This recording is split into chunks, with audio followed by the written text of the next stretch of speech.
Аралбаев, сабақтарымызды давам етеміз. Бүгінгі сабақта сіздермен React.js бойынша бірінші өзіміздің проектімізді жаратамыз. Hello World деген проектімізді. Бұның үшін біздегі өткен сабақтағы нәрселер керек болатын. Node.js ұсынып кетіп алған болсаңыз, скорее всего, Windows'та компьютерді бір өшіп жаққаныңыз жақсы. Негізінен терминалдарға паз алу, соған ұқсаған проблемалар болып қалуы мүмкін. Mac'та меніңше шарт емес, Linux'та ham шарт емес.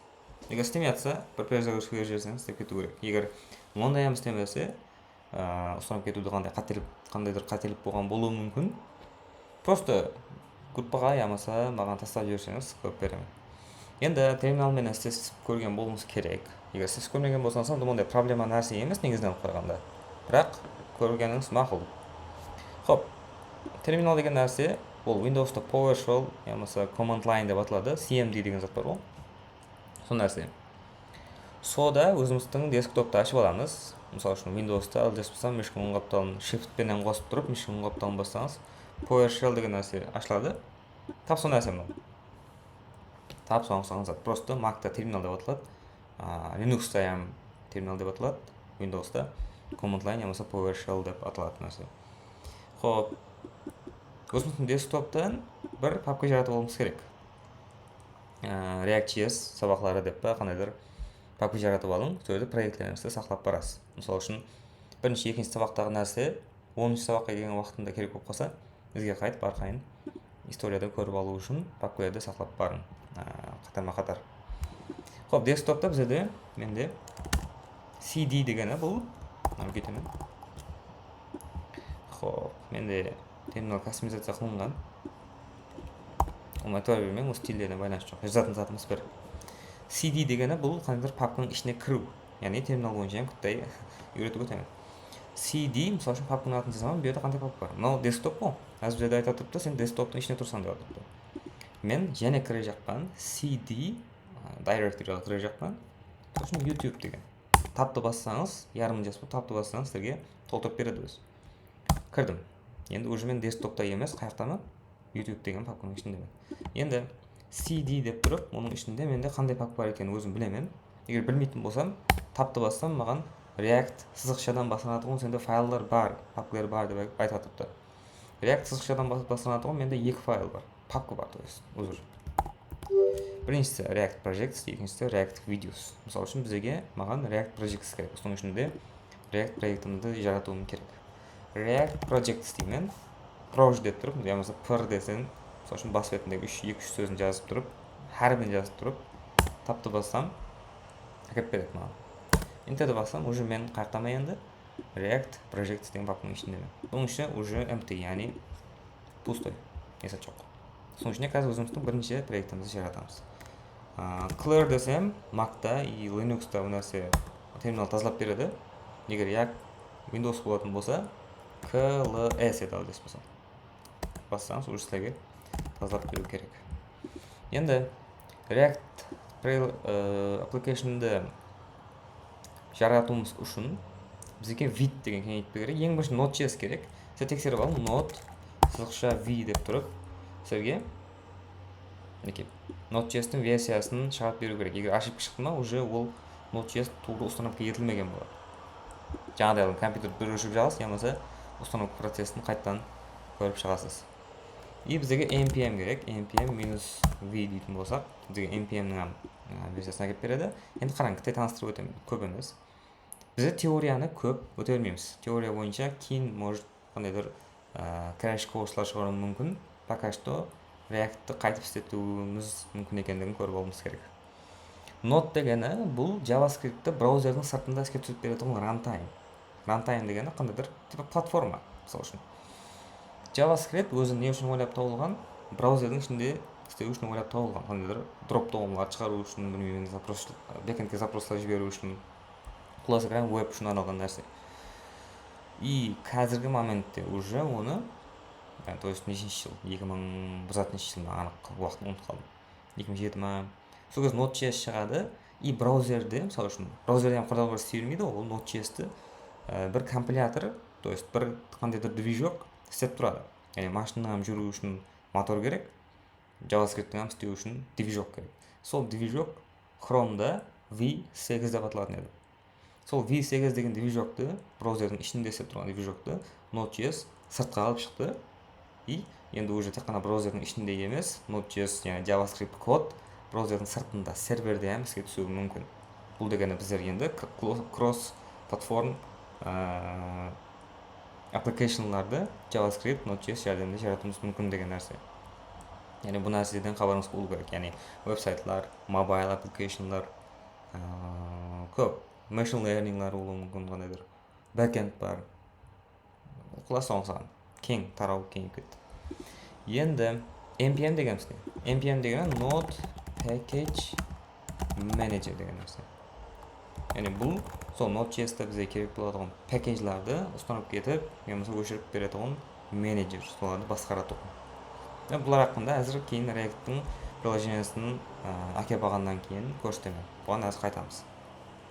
Хоп, енді React приложенияны түзудің бізде екі жолы бар. Біріншісі no recommended жолы, екіншісі recommended жолы. Кім тарапынан, мен тарапынан. Көпшілік енді программисттер сол жолдан пайдаланады. Қараңыз, бірінші жолы бұл create React app арқылы пайдалану. Яғни create React app деген нәрсенің өзі айтып тұрды, create, яғни жарату React app, яғни React приложениені жарату.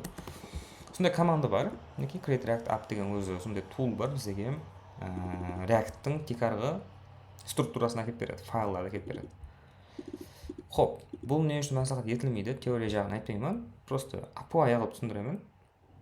Бұл алдынырақ шыққан нәрсе, и бұл жүдем әстен істейді. Бұл керек емес, может керек емес шығар.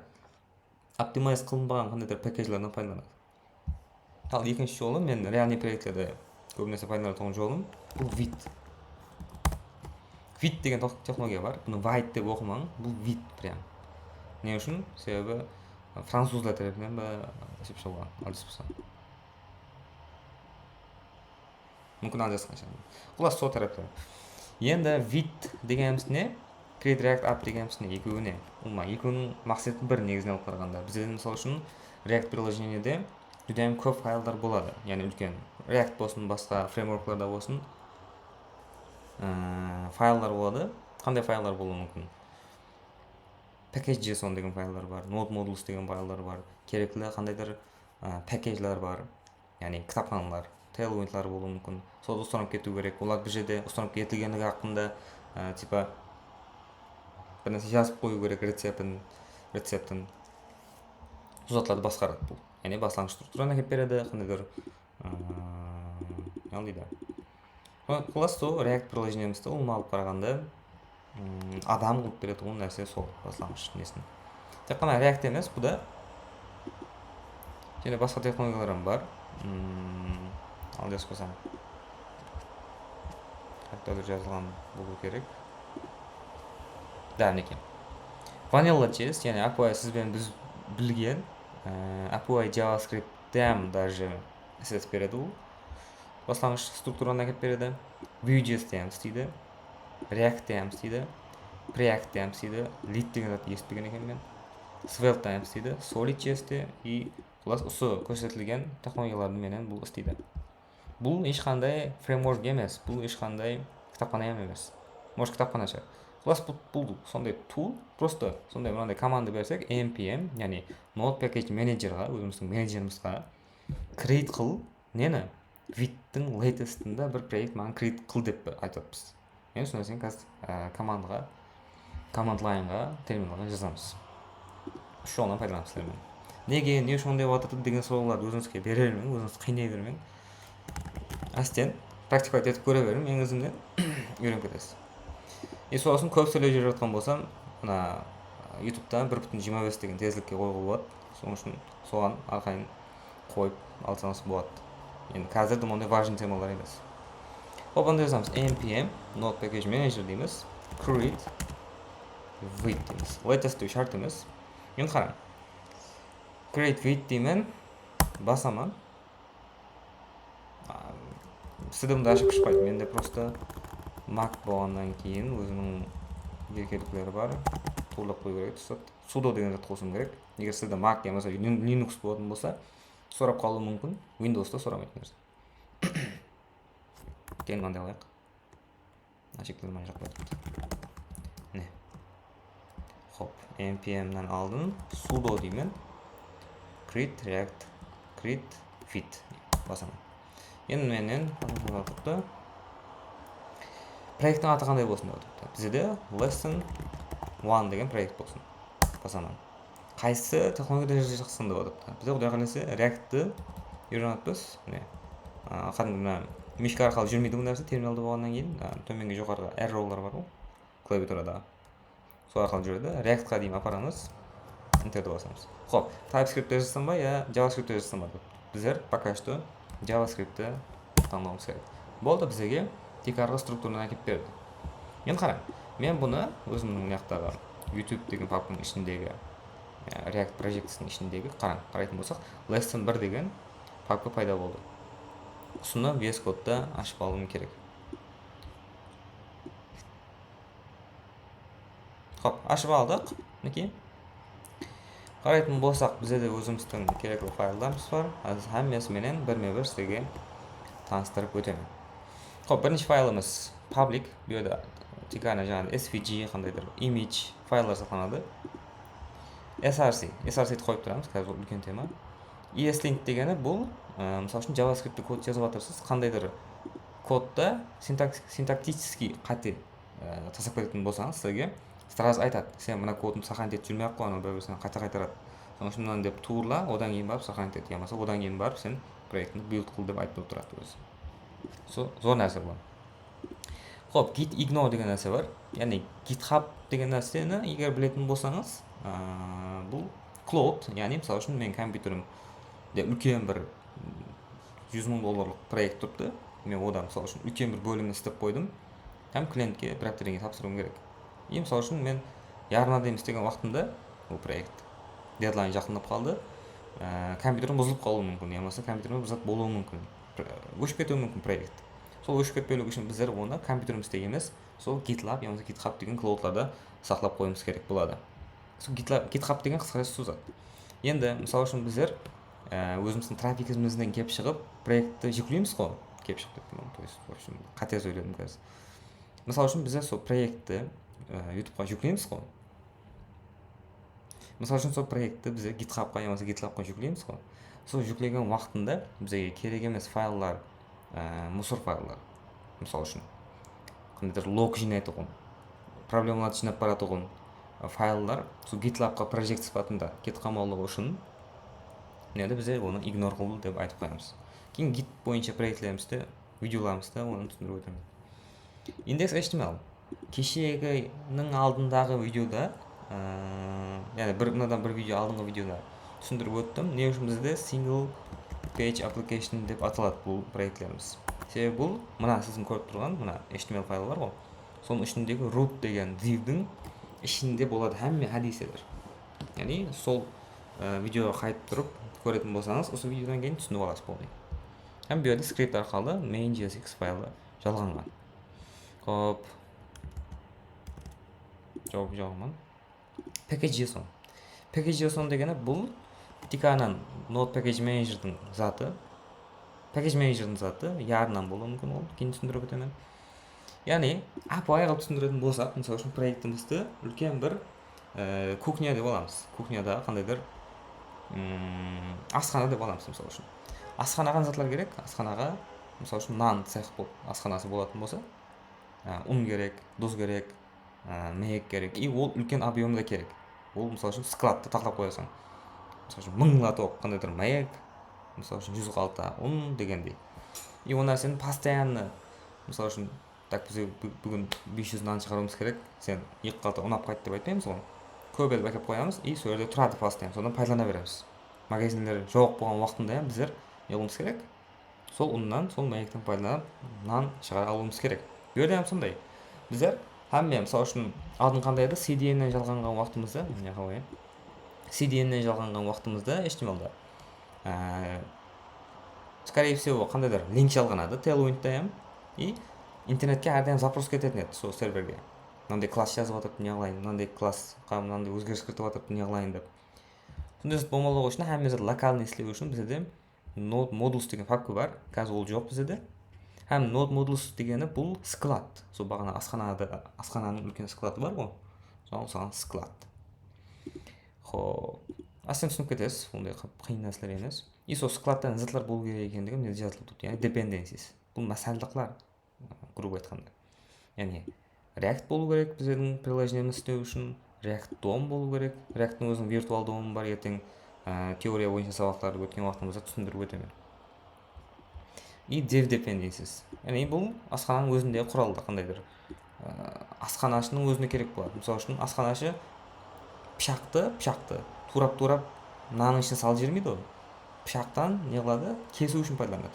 И ол асханада қалады. Ол девелопердің, асханашының повар дейтін бе, повардың құралы. Бұл жерде созатылар. Ал бұл жерде сол продакшнға, яғни нан, не болмаса проект істеу үшін керек болатын затлар бұл. Сол екіге бөлінеді. Dependencies и dev dependencies бұл. Бұл scripts, яғни dev дегені бұл проектті іске қосу, build дегені проектті build қылу, lint дегені ESLint-ің командасы, бұл шарт емес, preview шарт еместерге. Яғни осы екеуінен пайдаланамыз өзі. Тикарынан dev'дан пайдаланамыз. Хоп, name дегені бұл просто проекттің name'і, private болсын деп атыпты, версиясы, типі, модуліне ол проверяды. Бұл еш нәрсеге тимейсіз, бұл жақта просто оқып көрсетіп отпан. README-MD, яғни бұл проекттің documentation. Сен проектке кіресең, бұл React пен Vue-тен пайдаланылған проект. Сен өркіп тұрып npm startты басатын болсаң, проект іске түседі деген десілер өйді болады. Жауап қоямын. Vite config.js, яғни Vite-тің өзінің конфигурациялары. Бұларға яғын пока что тегім шарт емес. Енді src папкасының ішінде бізде тек арғы нәрселер болады. Кеше айтып өткенімдей, сол бізде уже проект HTML файлардан ibarat болмайды, JavaScript, JSX файлардан ibarat болады. JSX бойыншағы зат екендігін кейінгі видеода айтып өтемін. Хоп, бұл жерде өзіміздің тикарғы файл бұл main.jsx, яғни бұл не алады React DOM-нан, React-тың өзінің виртуал DOM-нан create root қылады, яғни root элемент жаратады. То есть root элементті алып тұрып, соған доступ береді. Яғни бұл қарайтын болсақ, абай өзіміздің document.get element by id деген JavaScript-те бар нәрсе ғой. Сол арқылы root деген ID элемент тауып әкеп атады. Һәм соған мына app.jsx файлының ішіндегі, міне app.jsx деп қойыпты. Бұл қақта, ол мына жерден екен. Ішінде әртүрлі HTML элементтер бар. Соны алып тұрып, импорт қылып әкеп атыпты.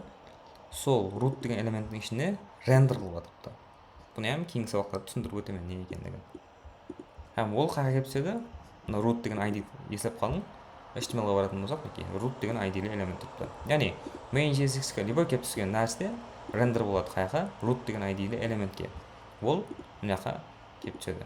Сол үшін мен root 1 деп қоятын болсам, еш нәрсе шықпайды экранға. Неге десең, нені іздейді?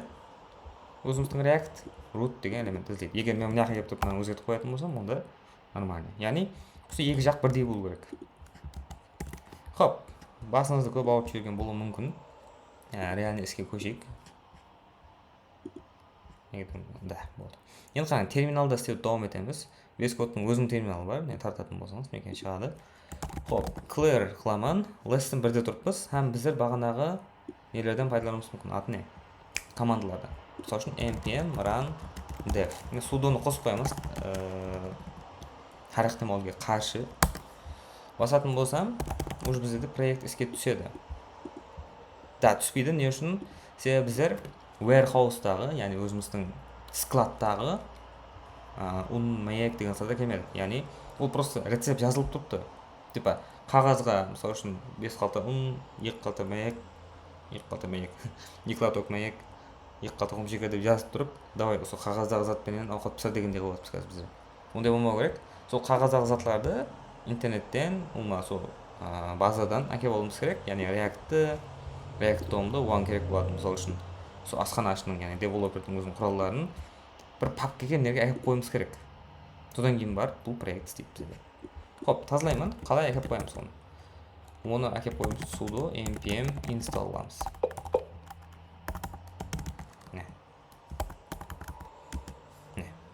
Sudoны жазуым шарт емес. npm install десеңіз, сол node package manager өзі мына рецептке қарайды. Һәм сол рецепттегі затларды мына жаққа node modules деген папка ашып тұрып, складқа бізге әкеп береді. Басаман, уже бұған енді бізге біраз уақыт кетеді. Монтажлап өткізіп жіберемін ғой. Хоп, міне біздің мәселелерімізді әкеп берді. Енді ары қарайтын болсақ, node modules деген папка пайда болды. Ішіне кіретін болсақ, көп нәрсе бар. Міне, қазірдің өзінде көп. Ол сіздер таза, мысалы үшін асханаңызды кеңейтетін болсаңыз, яғни проектіңізді кеңейткен сайын таза кітапханалардан пайдаланасыз. Bu yerге файлар келіп түсе береді, үлкен файлдар. Бұл бірнеше гигабайт болып кетуі мүмкін. Соның үшін бұны біз GitHub-қа, яғни cloud, интернеттегі cloud-ымызға жүклемейміз. Gitignore-да, соның үшін мына жерде modules деген зат жазылған. Яғни бұны ignore қыл десең, оны жүклеме. Ол бірнеше гигабайт болуы мүмкін, сен уақытыңды алады, сен телефоннан жалған отқан болсаң маған ұқсап мегабайтыңды алады деп типа айтып кетеміз. Хоп, яламыз. Clear қыламын, npm run dep қыламын. И мен sudoны қосамын, сіздер sudoны қосуыңыз шарт емес. Вау, біздің проектіміз, бірінші React проектіміз іске қосылды. Ол localhost 5173 портта іске түседі. Хоп, қараң, option менен қосып тұрып басатын болсаң, клик қылатын болсаң, сайтқа кіреді деп отырды, басамын, уже менде сайтқа кірді. Вау, менің бірінші React приложением іске түсті. Басатын болсақ, апой бір каунтер бізге шығарып беріп қойды. Енді биодегі сайт мына заттар қаяқтан келіп отырды? Бұл SSD-ге кіретін болсақ, app.js-ның ішінде. Пока что биолет түсіну шарт емес. Мысалы үшін return қылып отырды, қандайдыр HTML элемент. Сол элементті алып өшіріп тастап, орнына h1 hello world деп жазып қою мүмкін. Недегі заттар маған керек емес. Недегі заттары маған керек емес. И менде саған жету үшін доступ сұрап отырды. Ашпын тоғылап қоймын кейінгі видеоға шейін. Үзірәсіздер. Мінекей. Саған жеттім, маған hello world деген зат келіп түсті. Яғни, сондай, яғни главный файлымыз бізде main.jsx, main.jsx сол ата элементті, root ID-де элементті тауып бізге келіп береді. App.js болатын болса, сол тауылған элементті не алады? Ішіне міне HTML файлдарды әкеп жүклейді. Бұл бізде компонент деп аталады. Хоп, кейінгі сабақтарда құдай қаласа сабақтарды баслаймыз, код жазып, нормальный код жазып. Бұл файларын затты білдіреді. Өдегі стильдер енді ол CSS арқылы жазылған. React-та мынандай стильде болады екен деп ойлап жүрмін. Яғни API CSS бұл. Background red десеңіз, background red болады. Жазбасаңыз істемейді. Сондай. Енді келің, бір жер қалды, кітте уақытыңыз аламын. Index HTML-дағы мына root элементін яқпеттен inspect code элементі қылып тұрып, сізге тауып беремін. Қарайтын болсақ, body бар, bodyдің ішіне кіретін болсақ, root элементі бар. Həмін нәрсе қақи кеп түсіп root элементінің ішіне кеп түсіп. Хоп, сіздермен тикарға бүгінгі көре жақ болған нәрсеміз солар еді. Яғни өзіміздің бірінші проектімізді жараттық. Сабақ хақында өзіңіздің пікіріңізді просто так жазып қалдырың, бір екі сөз болса ем. Жазбасаңыз болады, негізін алып қарағанда, жазсаңыз жақсы енді. Бопты, шаршамаңыз, сіздермен ықылас, бай.